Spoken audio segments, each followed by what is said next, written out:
Hari Om. Let us proceed to the last application of potentiometer, that is measurement of a small unknown resistor.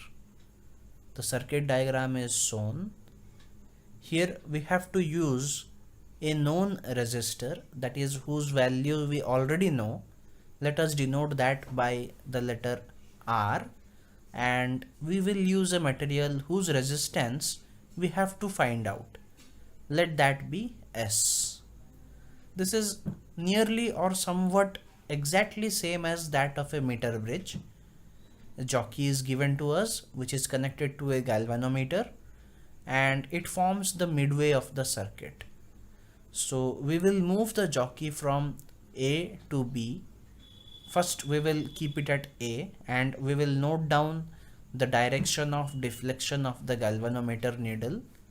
Then we will touch the jockey at B and we shall note down the direction of deflection of galvanometer needle. If the direction is opposite or different in both the cases, then it can be deemed that the connections are correct. If not, we have to check them again. Once the connections are correct, here the resistance part from A to J, let us denote that as P. Resistance part means since A to J is a wire, it also has some resistance. Let that resistance is P, and the other part, that is J to B, let the resistance be Q. As we had done in a meter bridge, we will start moving the jockey from A to B, and we will stop at that point where galvanometer will show zero deflection or no deflection. That means Ig is equal to 0.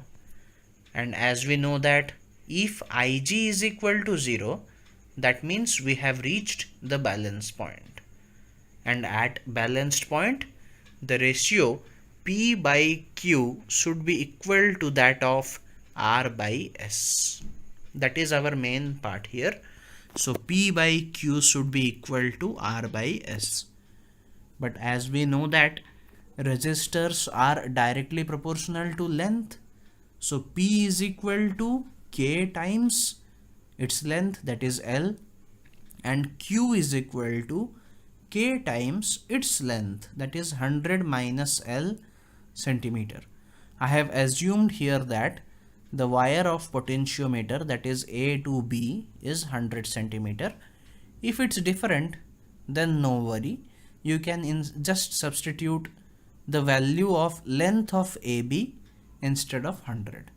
So now if we put this value in the equation, we will get S is equal to R multiplied by 100 minus L whole divided by L.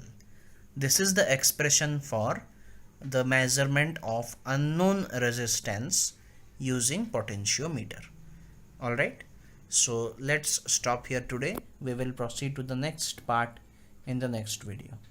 Thank you.